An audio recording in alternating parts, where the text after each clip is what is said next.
Mutandika okulimbira mu pulezidenti, otandika okufunako okumazuko olukuliika. Ani asinga okuzuuza ennamba ku kyalo? Taata oba maama?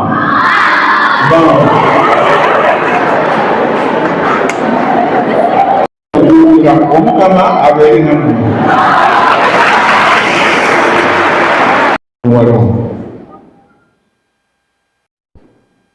Okutya omukama. Omukama bw'ajja okola ki?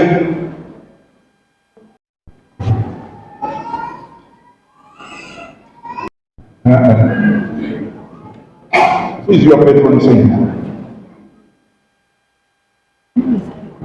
Who is your patron saint?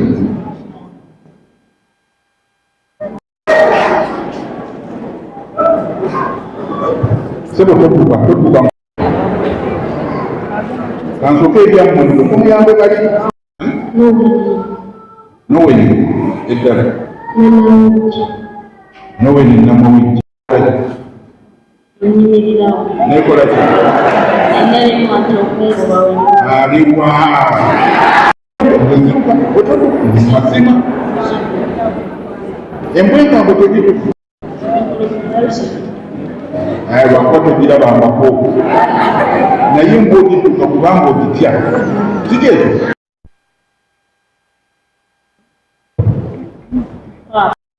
Bw'omulengera okola ki? Yii ate okukwekutta.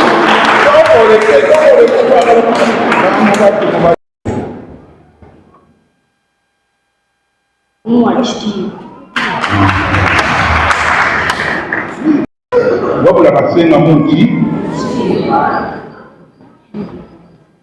nkyali naawe oza nti gwe badde Museveni badde nkusabira okole bulungi ebintu kubanga omusajja abentu bakintu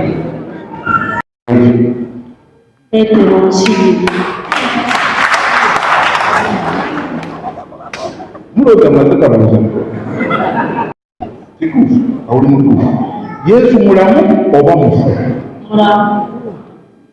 Ate ogambe nti Petero yasikira gye ate ogajja ali mukulu. Leero nange nkulina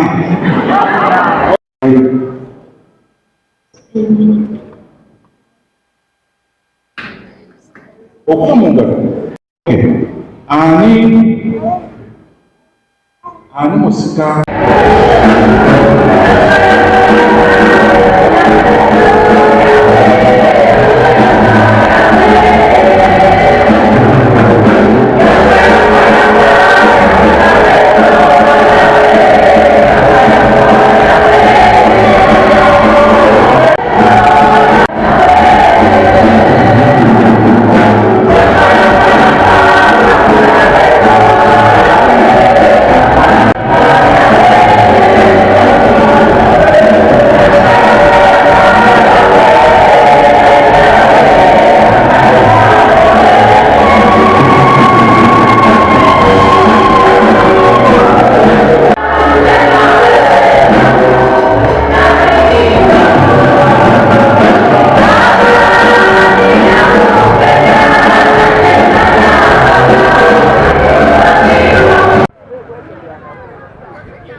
fenna tuddemu okukkiriza kuno kubanga olunaku lwasanga akkiriza Katonda Paati omuyinza wa buli kantu omulonzi w'eggulu n'ensi.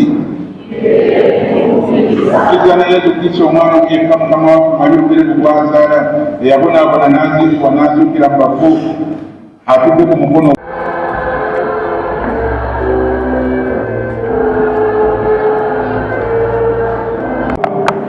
embeera kabisa embeera erenye Omukama ye muwanguzi. Genda mu maaso n'okuba obulungi bwesiba Omukama temuvangamu. Tolekeranga okusoma Sande olw'okuba ebintu byawe babigana okutereera nogandooza Omukama nze yankwako nedda. Kubanga Omukama ajja kuyamba mu budde bwe so si mu budde bwo. Give him another chance. Omuntu kuterebuka ng'enkera badagala mu byabwe. Abatali n'osaalimu akuyamba n'olekera. tomuterebukangamu nalugefirimu yammwe yemwabaze ngamba nti nze n'ab'ennyumba yange tusaze okunaabira baani kyekyo kikulu ekisingira ddala naye abantu bangi tujja wano ne twewongeza mu Kkereziya okufa okufi ne bwe tudda waka ne tugamba batabaddeeko mu Kkereziya okuyomba ne kusuku nolaba nti bw'osirikako ebintu bya mirembe ono bwemusirikako olaba emirembe gye tulina naye singa Kkereziya yagalakkiriza ne muyongerawo mu Kkereziya n'oyimirira faaza omulimu ogw'ekyenene agagada singa kebosali naye tusirikawo eka lwaki tosirikako eka lwaki tuwolo bikyenire ekisinga okwagala okuyingiza mu matu gaffe byebyonsi era tekuba bamugwonoonese bwononesenna olaba abaana banyumirwa binyike zebatategeere waliwo omuyimbi osimanyirina banambuulira naye agenda nayimba ani oyo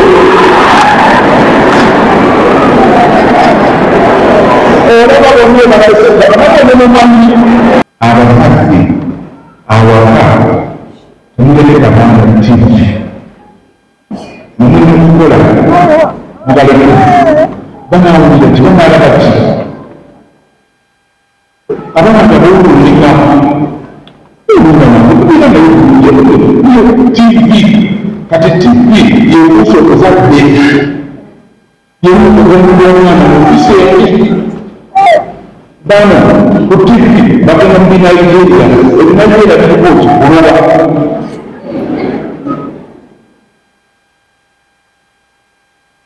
abantu baffe bonoonese nnyo empisa tebakyalina mutima kumirirwa bitundu byaffe nolaba omuvubuka ng'awambye omwana omuvubuka wa myaka 2 n'awamba omwana wa myaka 2 n'asaba emitwalo 2 ne wayitawo eddakiika nga 10 nga tebazimuweereza natta omwana kale embeera eyo mbi okujjawo nga tuzza eri Katonda era okujjako nga bonna abakadde baffe mu Katonda tukwataganyiza wamu tutandika okubuulirira abantu n'okubalungamya Mukama Katonda ekitundu kyaffe kiyinza okwonooneka ate mukono eno yali emanyiddwa emabegako nnyo mu bikolobero naye tugenda kukwataganira wamu n'abakuumaddembe awamu ne bakadde baffe mu Katonda okulaba nti tugenda okulongoosa society yaffe disitulikiti yaffe ekitundu kyaffe kigwemu ebikola ebiri kijja kukuumirirwa ate okukubiriza abavubuka okudda eri Katonda ate ekikulu ennyo ekirala abavubuka babeereko ne bye bakola nga disitulikiti twewaddeyo okusomesa abavubuka mu by'emikono okuyambako ku bavubuka olaba nti beyimirizaawo gavumenti esookerwako chairman wa LC1 ye mukulu w'ebyokwerinda mu kitundu ne tubeera n'abakulu b'ebyokwerinda mu kitundu abasookerwako nga bantu balungi bantu balamu balina we babeera balina amaka mwe babeera balina adress balina bye bakola ebivaamu ensimbi tujja kubeera n'ekitundu ekirungi tujja kubeera n'edisitulikiti ennungi tujja kubeera n'ekyalo ekirungi neewale nnyo okulonda abantu abagenda okuba bukuumiriza obubukuumiriza naye nga tebalina nawe babeera tebalina na mirimu gye bakola gyankalakkalira olwekyo mbasaba mwena mwenna mudde mukebere enkalala mulabe nti abantu abagendo abali mu kitundu kyammwe babeera mu kitundu kyammwe be mumanyi obulungi si be bantu be baleese okuva awalala okujja mu bitundu ebyo so nammwe abalondesa twagala kubasaba abakulembedde omulimu gw'enkalala zino bazikole n'obwesimbu bakole n'obwesimbu baleme kukuumirizibwa kubanga waliwo ababaleetera amannya abagawandiise ku lupapula ne bayingiza buyingiza mu kitabo omuntu oteeka okumulabako ate olabe n'ebimukwatako ate era gwekakasa ddala omuntu oyo wa mu kitundu ekyo wa ku kyalo.